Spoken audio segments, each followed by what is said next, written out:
love, could you tell us what love is? If we got to be it, then tell us how. And so he says, here is love. Look with me at verse 4. And listen to his description. Love is suffering long. Love is acting kindly. Love is not envying. Love is not boasting. Love is not feeling conceited. Love is not behaving in an unbecoming way. Love is not seeking its own things. Love is not irritated. Love is not thinking evil. Love is not rejoicing in iniquity. Love is rejoicing with the truth. Love is enduring all things. Love is believing all things. Love is hoping all things.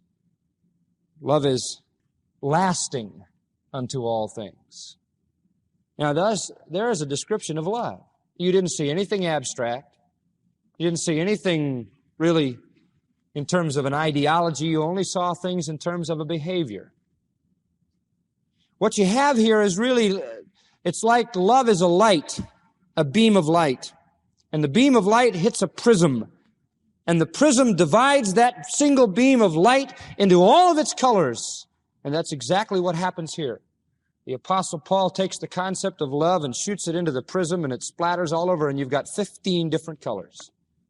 And all 15 describe the perfections that make up the one reality of love. This is the spectrum of love.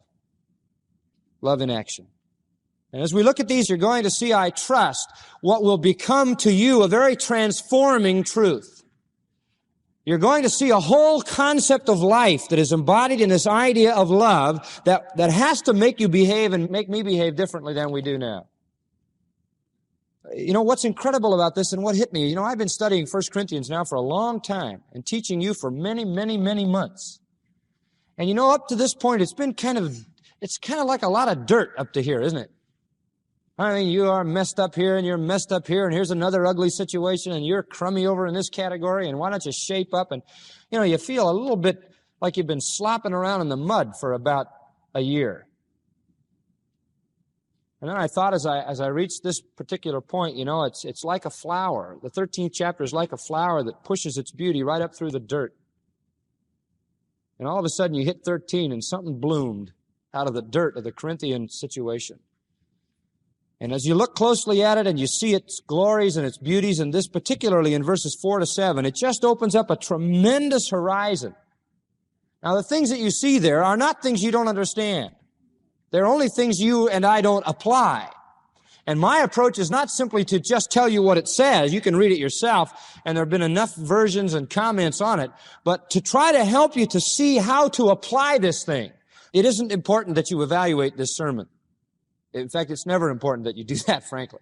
But it's not important, particularly now, that you evaluate and say, well, his first subpoint 1b was not very strong, and I missed point 2 and so forth, and he seemed to be a little disorganized, and it wasn't a very good illustration, didn't apply, and so it isn't important that you get analytical.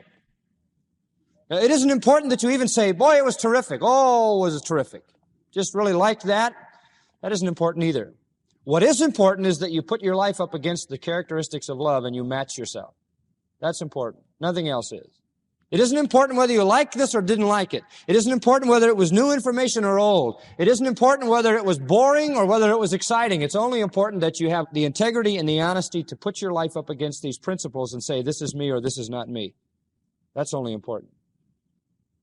And that's the way I feel about it. The Apostle Paul lists the 15 perfections of love, and not in any logical order, but it's almost in the order of the contrast that he sees with the mess in the Corinthian church. He starts out, for example, by saying, love is very patient, or love is suffering long. And that's just like a slap in the face of the Corinthians who were totally impatient and intolerant. Then he says, love is acting kindly, and they were doing anything but that. And then he says, love is not envying, and they were jealous and envious. Read the 3rd chapter. The whole first part of the chapter defines their envy. You see, what it is he is showing them openly and honestly, hey, here is love, and here you are. Check it out. And realize that the way it looks now, nothing you do matters. Because there isn't any love there. And just so you'll know why there isn't any love, I'll define it, and you check your life against it. And that's the only thing that matters as we study it. By the way, I'd add this, that when Paul was painting this portrait of love, I believe Jesus was sitting for the portrait. This is him. Every one of these principles we could draw right back into the Gospels, and you would see that they are true of Christ. Because this is how God defines love, and God is love, and Christ is God. Let's look at the first one. And these aren't going to be anything very profound. I'm sure you're familiar with them, but look at them in a fresh light. Love, it begins in verse 4. Love is suffering long. Love is patient. That's that old Greek word, macrothumeo, or macrothumia. It's the word that's used again and again and again and again in the New Testament, and it describes, listen, it describes patience with people. It isn't so much a word that concerns itself with circumstances or events. It concerns itself with people. It is the ability to be wronged and wronged again and wronged again and have the power to retaliate but never even think of it. That's what it is.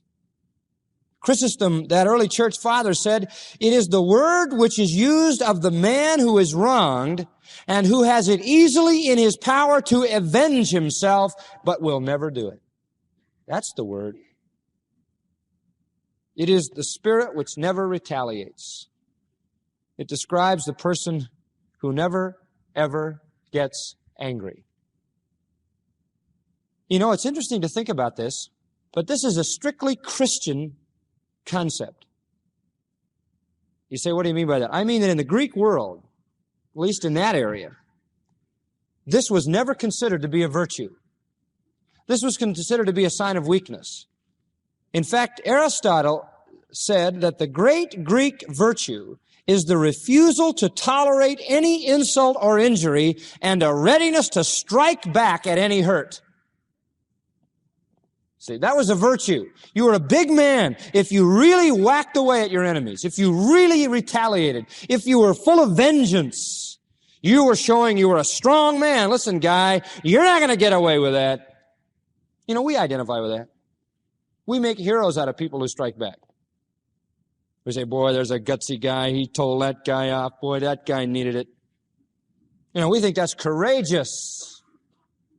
We think that's really a man who will walk up and say, and let him have it.